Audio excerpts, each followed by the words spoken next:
Hürmetli vatandaş, bugünkü leksiyalarımızı başlaymayız. Leksiyada Silahacı Roza. Washington'da sözleyimiz. Bugünkü islaha 2023 yıl 7. ayının 9. günü vatandaş yaptığı Yakşembe. Bugünkü vaziyetlerimiz dini saptap etsek, Amerika Koşmuş Ştatlarının Maliye Ministeri Yellen Hanım Cungo'daki ziyaretini ahırlaştırdı. Bir cümle. Şunun içinde bir cümle sözlügensi yek muhbirlığı bayan kılgan söhbetede şundak dedi ki Cungo Amerika oturusundaki ihtilaf intayin çunqa intayin eğerdi. Bu tügüde. Şikayetçi vaziyetimiz şu oldu ki vatandaşları sözlep geliyotimiz belki emelilişiş ceryanı kırdı deyip eysak. Herkes hatalaşmayımız. Tüngülletin Dalai Lama şunda haber tarqattı mesela bu Hindistan geziti'den kin Amerika avazı. Xitay til programımız tarqattı. Dalai Lama dedi ki doğru yol ya doğru resmi yolla arkalık ve ya ki bir gayri resmi yolla arkalık.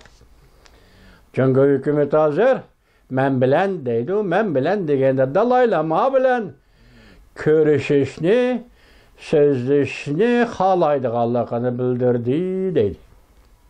Alyaska söhbetini isiniz gelin vatandaş.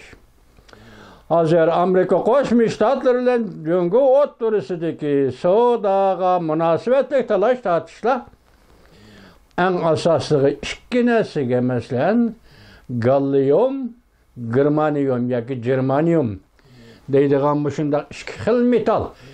Yani bu öyle bizler sözlevatkan seyrek topa dedik o. Şu seyrek topanın kavvetideki neslerken mesela bunun biri alyumundan ayırıp elinediğin metal iken yani birisi yani ikinci bir xil metal. Sen ayırıp elinediğin metal iken vatandaşlar bunun da Xitay hükümeti alaydı buyruk çıkarıp tarak kılıp seyrek topunu çet ellerge eksport kılışın çekildi vatandaş. Hazır birle Amerika Koşmuş Ştatları emas. Hatta Avrupa İttifakı dedi ki biz Cungo degeni endi tanıdık dedi. Şunun bilen birle Cungo'ga tayinip kılış sonra alaka münasebetlerde intayin xatarlık işkelligini tanıp yettik dedi. Bununla torbetki obzorçularının inkası kaltısı mesela Avrupa İttifakı'nın bu sözü adli söz emez işte vatandaş. Endi bu gitti. Vaziyetimizden üçüncüsü yani siz bize İran kalıdığı vaziyet bugünletin mi tünügünletin mi hazır İsrailiye'nin yallanma koşulları Ukrayna'ya yardım geçip geldi. Bu koşulların ismi, nami, neme değildi desiniz Yahudi. Brigadisi def ataldı vatandaş. Bu kaltıskap vatandaş. Şunun ile hazır NATO'ya azab olan başka devletlerimi arkadan Ukrayna'ya asker yollayımız deyişti vatandaş. Hazır 3 gün içinde Ukrayna'da buluvatkan özgürlüğünü körüp duruvatsız vatandaşım tünügün dedik 180 bin kişi koşan Rusya teyyarlı değil dedik. Onun olduk gün dedik Ukrayna armiyası nimeti Baxtma rayonunu kontrol kılıp oldu. Yolun iki tarafını kontrol kılıp oldu. Bakhmut rayonunu şöyle kontrol kılıp oldu dedik. Muş hesaptazı Ukrayna ile Rusya'nın uruş meydanındaki münasebeti hazır ciddi bir halatga kirdi deymiz. Endi bugün sizlerge sözleydiğin leksiyalarımız bana tayyorlab bulduk vatandaşlar. Andın ahırda sizler bilen muhakeme yani Alyaska söhbeti yana kündü yeni gidecek Alyaska söhbeti. Bu zamanda Amerika Maliye Ministeri gelen Cungo ziyaretini ahırlaştırıp da körsetti.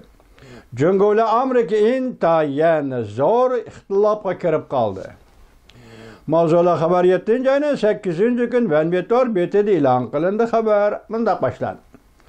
Amerika Maliye Ministeri Janet Yellen 4 günlük Cüngül ziyaretini ahırlaştırıp vataniga kayıttı.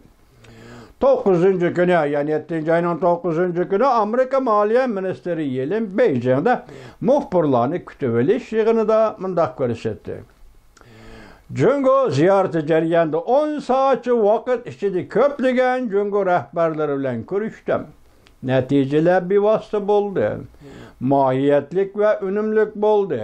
Amerika Cüngül münasebetini muqimlashtirishda foydali. Reuters xabar qilib mundaq ko'rsatdi. Minister Yellen ochiq oshkora bo'ldi. Cüngül Amerika o'rtasida intayin zo'r ixtilof bor. İxtilof texmi aniq bo'lishi kerak. Xuddi Alyaskada qo'ygandek degandek o'xshitib. İxtilof aniq bo'lishi kerak. Balki bevosita so'zlashish va munosabat qilish doirasida bo'lishi lozim. Tugida Yellen xonimning Cüngül ziyoratidagi asosiy mazmun endi ixtilof nay cho'nqur degan nima ixtilof? Bu to'g'rida bir narsa demoqchi vatandosh. Yana bir xabar. Rusya Ukrayna urushida yangi xabar. Yahudilar brigadasi Ukraynaga yetib keldi. Wagner Belarusiyada qayta bayroq tikladi. Mavzula xabar 7. ayının 8. gün Venvi torbeti e'lon qilindi. Xabar bunday boshlandi. Ukrayna armiyasi 6. ayının 10. günü qaytarma hujum boshlab bugungacha 500 kvadrat kilometr zaminni tajovuzchi Rossiya armiyasining qo'lidan qaytarib oldi. Lekin o'lim yetim ko'p bo'ldi. Bir necha yuz parcha eg'er tipli harbiy qurol yaroqlar ziyon bo'ldi. Qaytarma hujumga o'tgan Ukrayna armiyasi zada qanchalik? Taxminan 40 brigada atrofida. Uning ustiga davlat mudofaa armiyasi va xalqaro fidoilar armiyasi bo'lib 300 ming kishilik harbiy qo'shin. Prezident Zelenskiy 7. ayının 7. günü so'zlagan nutqida mundaq ko'rsatdi. 160 ming yoki 16 ming yoki 160 ming kishilik xalqaro harbiy qo'shin Ukrayna armiyasi qo'shildi. Buning ichida Isroiliyada tashkillangan harbiy qo'shin. Bu Yahudilar brigadasi deb ataldi. Yahudilar brigadasi intayin ilg'or qurollar bilan qurollangan. Kurashchanligi intayin kuchli. İsrailiyaning yollanma qo'shinlarining Ukrayna anaga kirishiga ergishib, NATO'ga a'zo davlatlar asosiyatdan Ukraynaga askar chiqarishga boshladi. Bu qo'shinlar odatda Ukrayna harbiy forma kiydi, lekin yang belgisi farqli. Vatandosh, bu bugungi vaziyat. Sizlarga so'zlaydigan vaziyatimiz ko'rdingiz, Ukrayna Yahudi brigadasi.